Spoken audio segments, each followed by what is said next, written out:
Salve, salve galerinha do Pincelada do Saber, estamos aqui então para mais uma de nossas videoaulas, né?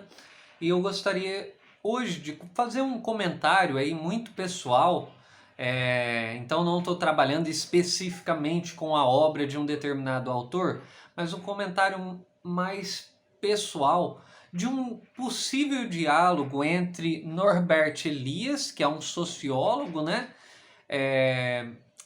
Alemão, judeu, de tradição judaica, que não tradição judaica, mas ele é judeu e ele foi perseguido no nazismo, teve que sair da Alemanha em 1933 e foi um sociólogo bastante conhecido, só que tardiamente, né? Apesar dele sempre ter a sua convicção de que em algum momento a sua obra resultaria em um poder, em uma potência muito grande dentro do cenário acadêmico,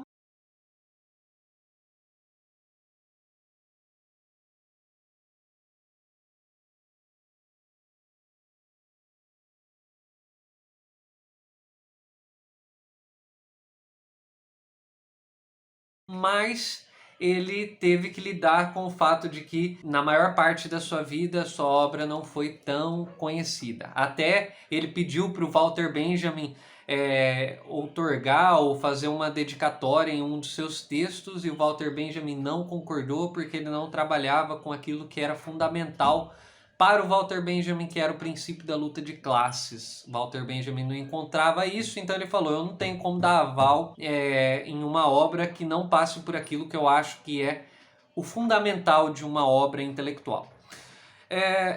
E eu queria fazer o diálogo porque a gente sabe que o Norbert Elias teve uma influência muito grande da psicanálise, né?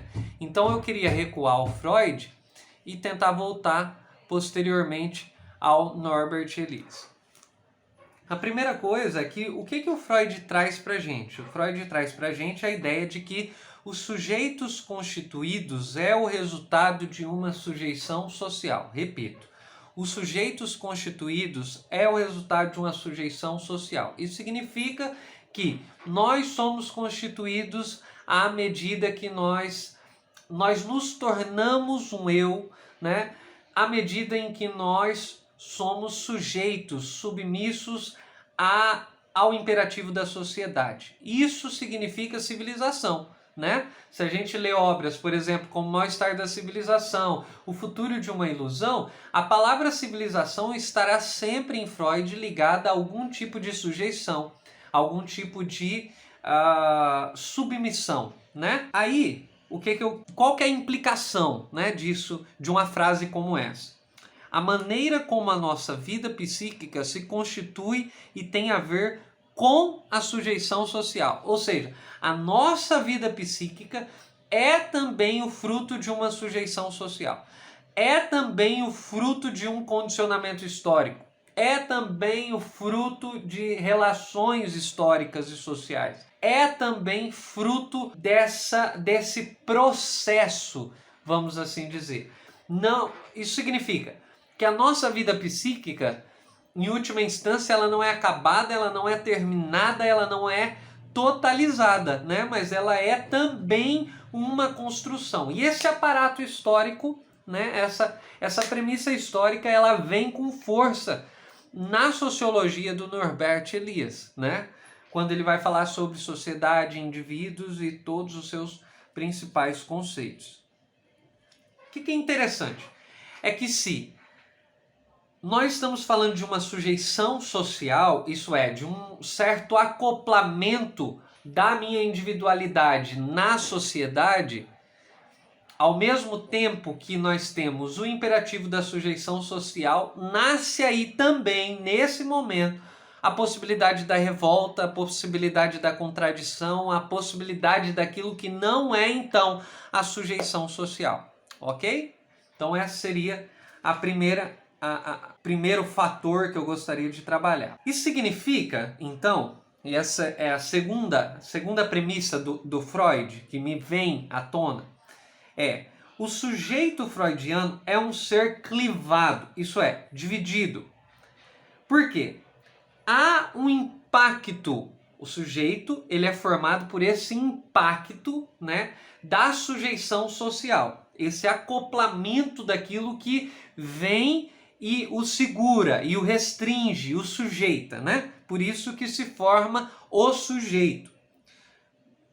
Mas além de nós termos essa premissa de que o sujeito, a constituição do sujeito, ela é histórica, nós precisamos entender que no Freud, esse ser humano, ele é clivado.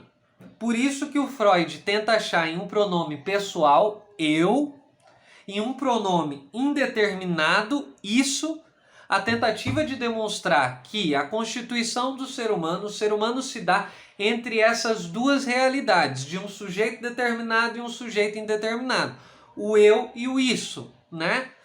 Então, nesse momento, a gente percebe que o ser humano não está totalmente acabado e que essa acoplação, isso é, essa sujeição do indivíduo perante a sociedade, ela não foi totalmente e plenamente realizada.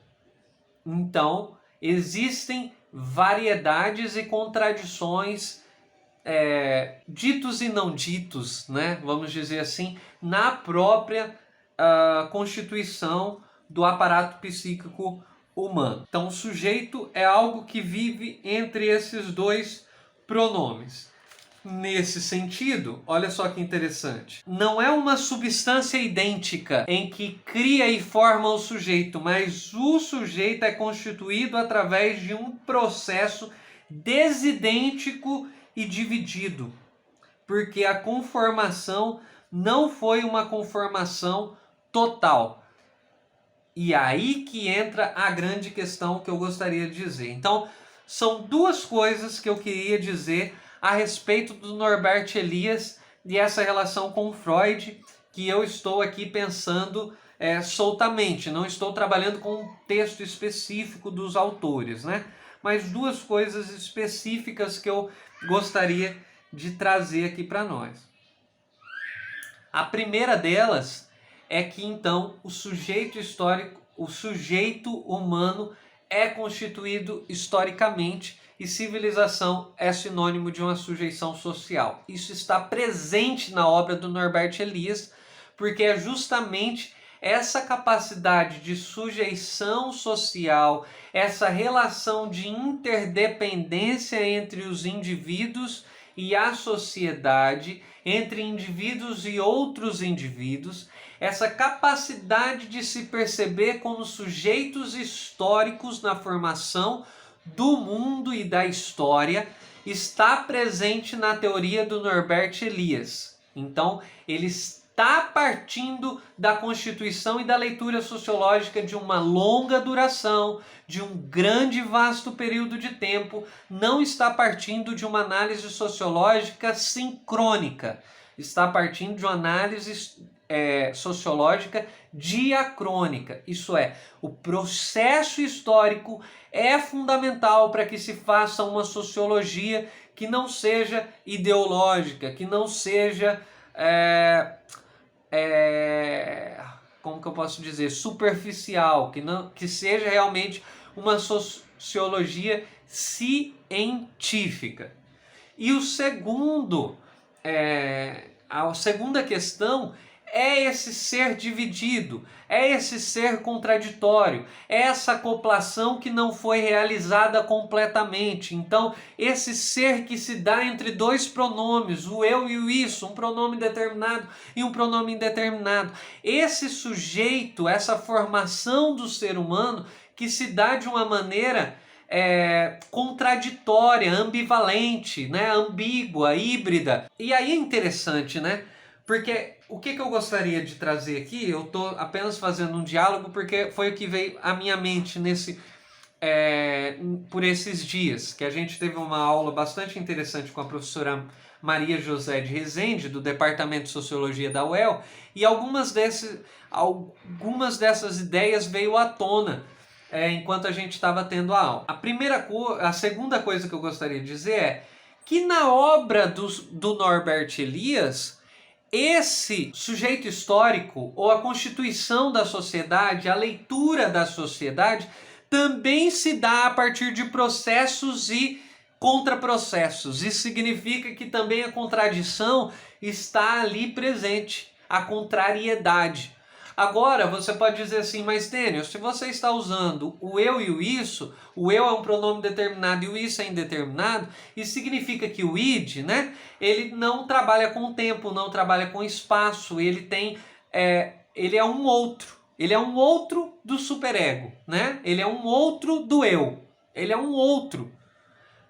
Ok, eu entendo isso. Mas quando nós vamos lá para a psicanálise lacaniana, né? E a questão é, na psicanálise lacaniana, o contraprocesso do Norbert Elias, ou no caso, o inconsciente, ganha linguagem. Essa é a premissa da escola francesa lacaniana, que vai dizer, o inconsciente ele tem linguagem, não é a nossa, né? Não é a do nosso tempo. Quando a gente lê, por exemplo, lá o Alice no País das Maravilhas, que o Lewis Carroll consegue destacar e abrir margem para uma outra linguagem que não é a do nosso mundo, que não é a do mundo vitoriano da Alice, que está em um mundo outro, existe linguagem naquele mundo, que não é a linguagem talvez da nossa lógica, não é a linguagem da nossa ciência, não é a linguagem do nosso ocidente, mas existe uma linguagem.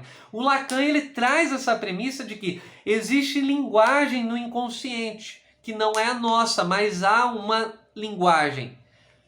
E aqui é interessante porque o Norbert Elias ele vai fazer a seguinte questão. Ele vai dizer, o grande erro de nós enquanto sociólogos é que nós lemos processos e não lemos contraprocessos. Isso significa que quando nós vemos, por exemplo, um governo como que nós temos nesse momento, que nós dizemos, isso é uma realidade estapafúrdia, isso é uma realidade grotesca, tipo, estamos diante do absurdo, o ineditismo, né? Onde o absurdo é institucionalizado.